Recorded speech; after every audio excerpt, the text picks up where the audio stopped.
Good evening. Tonight, we're asking a question that's on the minds of people around the world. Is the Iranian regime collapsing? And when President Trump says, help is on the way, is he hinting at war or something very different? Let's break this down step by step. Right now, Iran is in the middle of one of the most dramatic and dangerous periods in its recent history. For weeks, crowds have been pouring into the streets, in city after city, defying the authorities and risking their lives to demand change. These are not just small gatherings or symbolic marches. These are large, angry, determined crowds that are openly challenging the power and legitimacy of the government. Protesters are chanting against corruption, against economic misery, and increasingly against the entire ruling system. They're not just asking for cheaper food or lower fuel prices. They're asking why they don't have basic freedoms, why their money is disappearing, and why the state responds to criticism with bullets and prison cells. When people move from asking for reforms to demanding real change at the top, that's when a protest movement starts to look more like a potential revolution. But to understand whether the regime is actually close to collapsing, we have to be honest about what collapse really means. Governments don't fall just because people go out into the streets, even in huge numbers. They fall when two things happen at the same time. The elites split, and the security forces stop obeying orders. In other words, you need division at the top and refusal at the bottom. So far, at least in public, Iran's power structure is trying hard to show unity, and the core security forces are still following orders.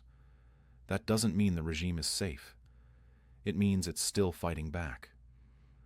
The reports coming out of Iran describe a brutal crackdown, live fire used on protesters, mass arrests, families searching for missing relatives, and serious claims that the real death toll may be much higher than what officials admit. The state is doing what many authoritarian systems do when they feel threatened. It uses fear, violence, and confusion to regain control. And this is where President Trump steps into the picture.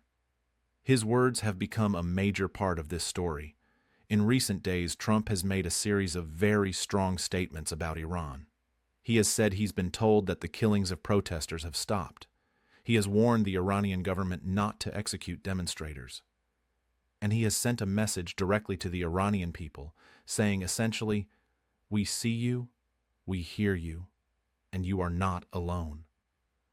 The phrase that really grabbed everyone's attention was his suggestion that help is on the way.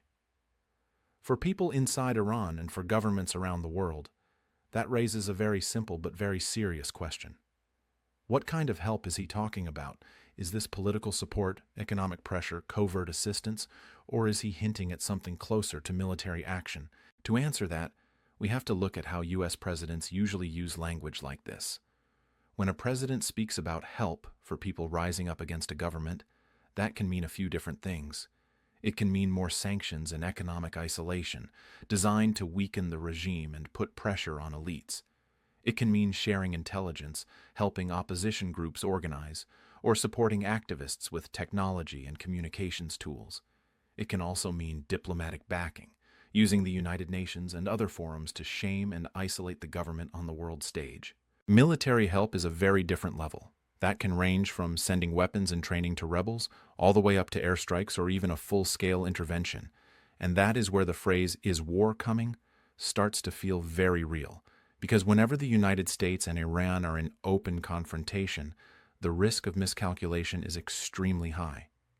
A single incident, a missile, a drone, an attack on a ship, a clash around a U.S. base, could quickly spiral into something much bigger. So, is Trump preparing for war? At this moment, there is no clear sign of an announced, open military campaign. There is no official declaration, no large-scale deployment openly described as a war plan. But there are hints that the U.S. is positioning itself for potential escalation. When Washington talks about very strong responses, warns against executions, and emphasizes that all options remain on the table, that is not empty language. It is meant to send a message not just to Iran, but to allies, markets, and domestic audiences as well. From the Iranian side, the leadership is trying to project strength. Officials are accusing foreign powers of interfering, blaming the U.S. and others for fueling the unrest, and insisting that the state will restore order. At the same time, they are clearly worried. Cutting internet access, restricting communications, and tightening control over media are all signs of a government that is afraid of information, afraid of images leaving the country, and afraid of the protests gaining even more momentum. Now let's return to the big question. Is the regime actually collapsing? The honest answer is that it's under serious pressure, but it's not yet in open freefall. The system still has tools, security forces, prisons, courts, propaganda, and money flowing from key parts of the economy. As long as the core military and security units stay loyal, the regime can survive even very large protests, at least for a while. What really changes the game is when those who hold the guns start to hesitate, or when important insiders decide that the cost of supporting the leadership has become too high.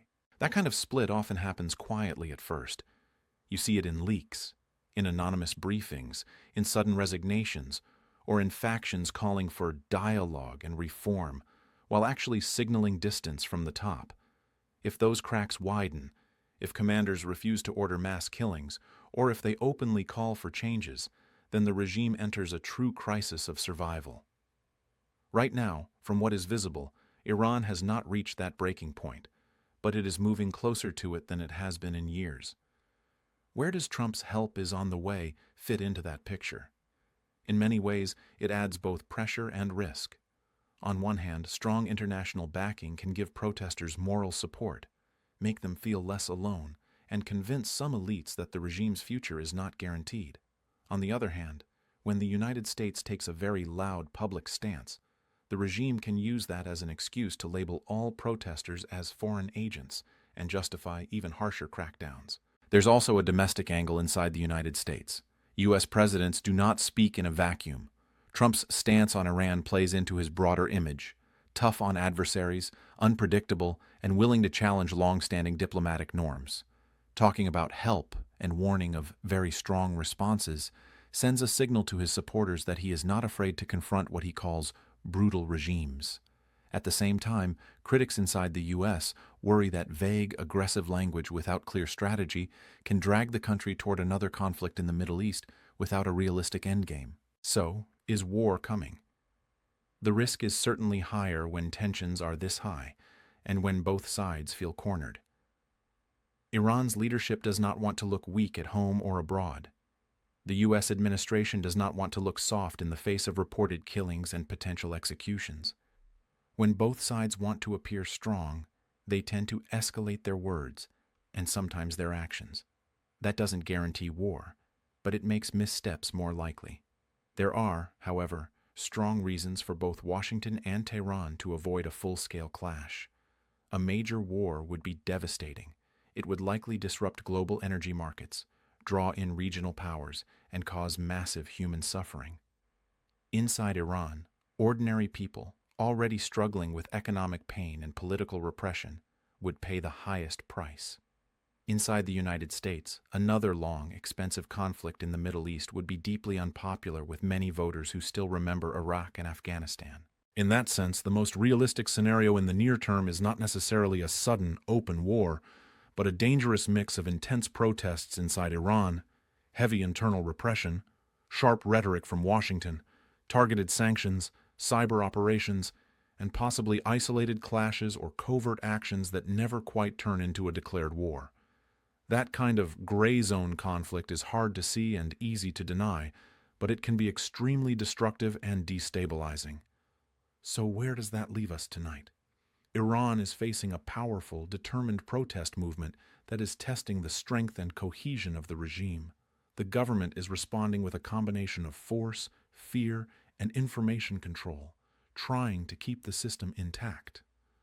President Trump is adding international pressure with strong statements and the promise of help, without fully spelling out what that help will look like. Is the regime collapsing? Not yet. But the foundations are under more stress than they have been in a long time. Is war coming? Not inevitably, but the risk of confrontation is real, and it grows every time there is another clash on the streets, another harsh speech, or another threat without a clear plan behind it. For now, one thing is clear. The people of Iran are paying a very high price for demanding change, and the choices made in Tehran and Washington in the coming days and weeks will shape not only Iran's future, but the stability of the entire region. Stay with us. This story is far from over.